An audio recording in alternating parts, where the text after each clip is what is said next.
இப்போ சொல்லிட்டுருந்தீங்க ப்ரிடிக்ஷன்ஸ் பற்றிலாம் கொஞ்சம் க்யூரியஸாக இருக்குது. இந்த 2026-27 என்ன நடக்க வாய்ப்பு இருக்குது? மூன்றாம் உலகப் போர் நிச்சயமாக வரும். இந்த உலகத்தில் ஒரு பெரும் பகுதி இன்னொரு டிசீஸ் மறுபடியும் பரவ ஆரம்பிக்கும். இந்த டிசீஸ்னால உலக பொருளாதாரம் மொத்தமாக சீர்குலையும். அமெரிக்கா டவுன் ஆகும். நகை கடையில் இருக்கு இல்லையா, அந்த பகுதியில் பெரிய சார் ஒரு நாளைக்கு 1000 கோடிக்கு மேலே வர்த்தகம் நடக்கக்கூடிய இந்த சென்னையுமே 2026 ஆட்சி மாற்றம் இருக்குமா? ஆட்சி மாற்றம் இருக்காது. தைரியமாக சொல்றேன். 2031 பிஜேபி ஆட்சிக்கு வரும். ஆனால் பிஜேபிக்கு ஒரு மிகப்பெரிய எதிர்ப்பு இப்போ வரைக்கும் இருக்கு இல்லையா? இன்னொன்னு சொல்றேன்.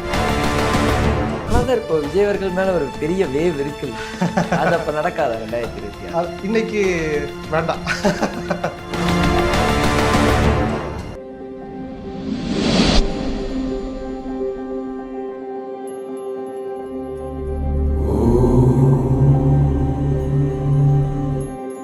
வணக்கம், நீங்க பார்த்துட்டு இருக்கிறது டேக் ஒன் பக்தி. இன்னைக்கு என் கூட இருக்கிற ஒரு சிறப்பு விருந்தினர் யாரு அப்படின்னா, கேளக்கே சித்தர் தேவஸ்தானத்துடைய நிறுவனர் மற்றும் தலைவர் அசோகா ஆஸ்ட்ரோ அவர்கள் தான் இருக்காங்க. அவர்கிட்ட தான் பேச போறோம். வாங்க பேசலாம். வணக்கம் சார். கேளக்கே சித்தர் நமோ நம. அதான் சார், இப்போ சொல்லிட்டு இருந்தீங்க ப்ரிடிக்ஷன்ஸ் பற்றிலாம் கொஞ்சம் க்யூரியஸாக இருக்குது. இந்த 2026-27 என்ன நடக்க வாய்ப்பு இருக்குது? எந்த மாதிரியான நிலைமை இருக்கும்?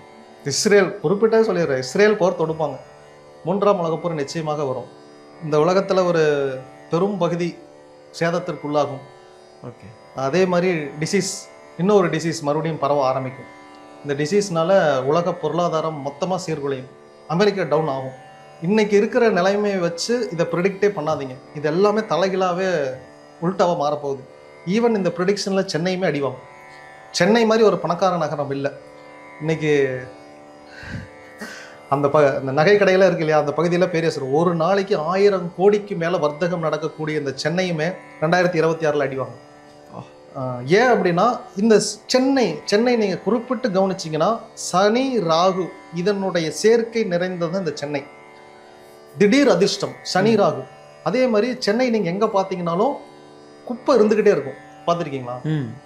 பெரிய பில்டிங், இதோட நெட்வொர்க் எவ்வளோன்னு கேளுங்க. 500 கோடிமாங்க. வெளியே பாருங்க சாக்கடை ஓடிக்கிட்டே இருக்கும்.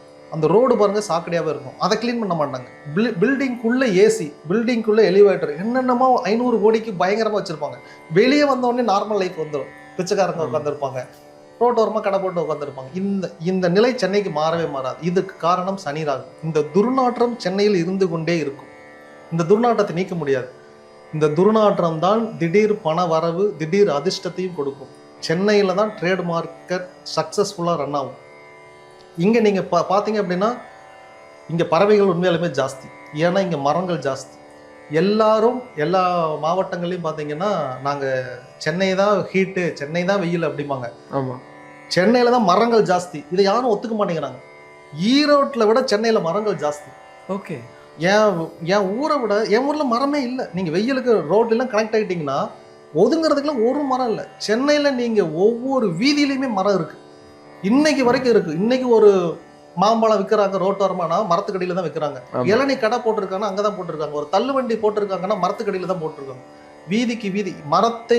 இதுவும் டிராபிக்ல ஒரு மரம் இப்படி குறுக்க போனா கூட சென்னையில அந்த மரத்தை யாரும் வெட்டல. ஏன் வெட்டல?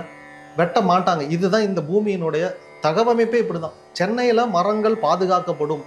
இங்க ஒரு அரை கிரவுண்டுக்கு நீங்க மரம் இருந்தாலும் அதோட வேல்யூ நினைச்சு பாருங்க.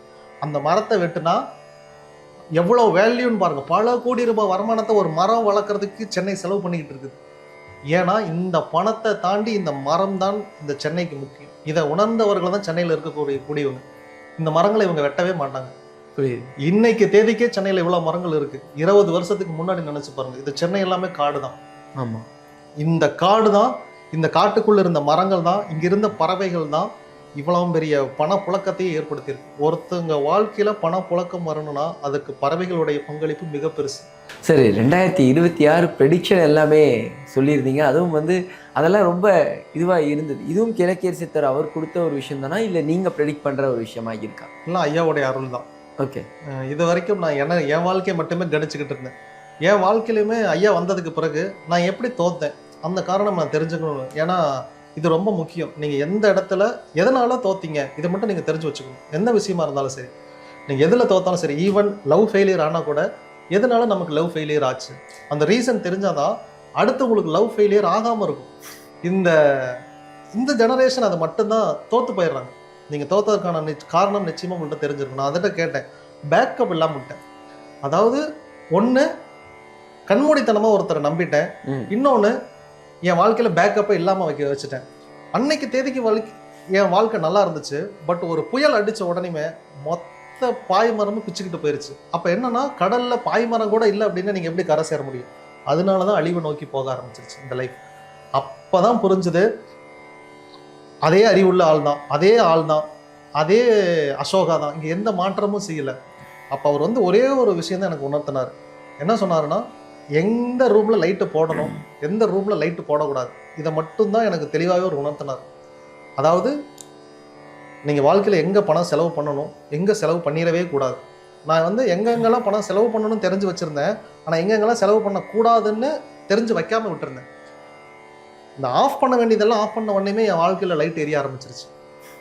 எல்லாருக்கும் நான் சொல்கிறது இதுதான், நீங்கள் தோல்விக்கான காரணம் கண்டுபிடிச்சு அதன் பிறகு இப்போ நான் நல்லா இருக்கேன்னு வச்சுக்கோங்களேன், இன்னைக்கு கொடி கட்டி பறக்கலாம். பட் எனக்கு என்ன தசா ஓடிக்கிட்டு இருக்கு, இது ஒன்று இருக்கு இல்லையா, இதற்கு எல்லாத்துக்கும் நான் அடாப்ட் ஆகிறேன்னா, ஜாதகம் எல்லாமே திரும்ப எனக்கும் ஜாதகம் பழிக்கும் தானே. எனக்கு வந்து நான் கடக ராசி, பூச நட்சத்திரம், எனக்கு அஷ்டம சனி ஓடிக்கிட்டு இருக்கு, எனக்கு கேது மகாதசை நடந்துகிட்டு இருக்கு. யாருமே இதில் ஒளிரவே முடியாது. ரெண்டாவது, கேது மகாதசை நடக்கும்போது மீடியாவில் இப்படி ஒரு செலிபிரிட்டியாக இருப்பாருன்னு சொன்னீங்கன்னா, ஜோதிடரே இல்லை, பாசிபிளே இல்லை அப்படின்னு தான் சொல்லுவாங்க. நானே சொல்கிறேன், நடக்க சாத்தியமே இல்லை. இதையுமே கேளக்கியர் சித்தர் ரெண்டாக உடைச்சார். கேது நடக்கும்போது மீடியாவில் செலிபிரிட்டியாக நான் உட்காந்துருக்கேன். ரெண்டாவது, இந்த தசை இன்னும் எத்தனை வருஷத்துக்கு இருக்கு, அதுதான். இந்த தசா முடிஞ்சு அடுத்து சுக்கிரன் வருவார் இல்லையா, அதுக்கு நீங்கள் தயாராகிக்கணும். இப்போ என் வாழ்க்கைக்குமே இதுதான் பேக்கப். இந்த கேது எத்தனை வருஷத்துக்கு இருக்கிறார், இதன் பிறகு ஒரு கிரகம் வரப்போகுது இல்லையா, அந்த கிரகம் எப்படி இருக்கும், நம்ம ஜாதகத்தில் அந்த கிரகம் வலுவா இருக்கா, வலு இல்லையா, அந்த கிரகத்தை யார் யார் பார்க்குறா, சுப கிரகம் எது பார்க்குது, அசுப கிரகம் எது பார்க்குது, முதல்ல அது எந்த வீட்டில் இருக்குது, அது எந்த வலிமையில் இருக்குது, தசாபுத்தி காலங்களில் அது எப்படி பலன் கொடுக்கும். இதுதான் அடுத்த வரக்கூடிய ஒரு 5 வருடம் கழிச்சு வரக்கூடிய அந்த கிரகத்துக்கு நான் ப்ரெடிக்ட் எழுதிட்டேன். இப்போ அந்த சுக்கிரனை எப்படி வசியம் பண்ணுறது, எப்படி நான் நல்லவனா நடிக்கிறது. ஒரு கேமரா ஆஃபீஸில் உங்களை பார்க்கும்போது நீங்கள் வேலை செஞ்சுக்கிட்டு இருக்கணும், அந்த பக்கம் திரிக்கும் போது நீங்கள் ரெஸ்ட் கூட எடுத்துக்கோங்க. ஆனால் இந்த சுக்கிரன் என்னை பார்க்க வரும்போது நான் உண்மையிலுமே சுக்கிரன் பகவானுக்கு என்னென்ன விஷயங்கள்லாம் செய்யணுமோ அதெல்லாம் செய்ய ஆரம்பிச்சிடுவேன். அப்போ அவர் கண்ணில் இருந்து நமக்கு ஒரு இரக்கம் கிடைக்கும், திரும்ப அந்த வாழ்க்கை ஸ்மூத்தாக போகும். இதுதான் எல்லா மக்களுக்கும் நான் சொன்னீங்க, கண்டிப்பாக ஜோதிடம் படியுங்கள். ஜோதிடம் படித்தா மட்டும்தான் உங்களுக்கு போயிட்டு இருக்கிற நல்ல வாழ்க்கை எத்தனை வருஷத்துக்கு இன்னும் இருக்கும். அதன் பிறகு உங்கள் லைஃப் மாறும்போது என்ன மாதிரியான மாற்றங்கள் ஏற்படும் அப்படிங்கிறது தெரியும். ஓகே. அண்ட் சார், இப்போ நீங்கள் சொன்னீங்கல்ல 2021 நீங்கள் ப்ரெடிக்ட்லாம் பண்ணியிருக்கீங்க, அது கரெக்டாக நடந்திருக்கு. இப்போ 2026 ஆட்சி மாற்றம் இருக்குமா, அதை ப்ரெடிக்ட் பண்ணிங்க? ஆட்சி மாற்றம் இருக்காது, தைரியமாக சொல்கிறேன். டிஎம்கே தான் ஆட்சிக்கு வரும். என்ன வேணாலும் நீங்கள் பண்ணிக்கோங்க, டிஎம்கே தான் ஆட்சி வரும். 2031 பிஜேபி ஆட்சிக்கு வந்துடும். நீங்கள் ரெக்கார்ட் பண்ணிக்கோங்க. இதில் எனக்கு எந்த இது நான் ப்ரிடிக்ட் பண்ணி முடிச்சிட்டேன். இதில் இன்னுமே நான் டீட்டெயில்டாக ஒர்க் பண்ணி என் சேனலில் நான் போட்டிருக்கேன். 2026 டிஎம்கே ஜெயிக்கும், 2031 பிஜேபி ஆட்சிக்கு வந்துடும். ஆனால் பிஜேபிக்கு ஒரு மிகப்பெரிய எதிர்ப்பு இப்போ வரைக்கும் இருக்கு இல்லையா. இன்னொன்று சொல்கிறேன், இந்த டிஎம்கேவுக்கும் பிஜேபிக்கும் இவ்வளோ பெரிய சண்டை நடக்குது இல்லையா, கூட்டணியில் ஆட்சிக்கு வரும் 2031.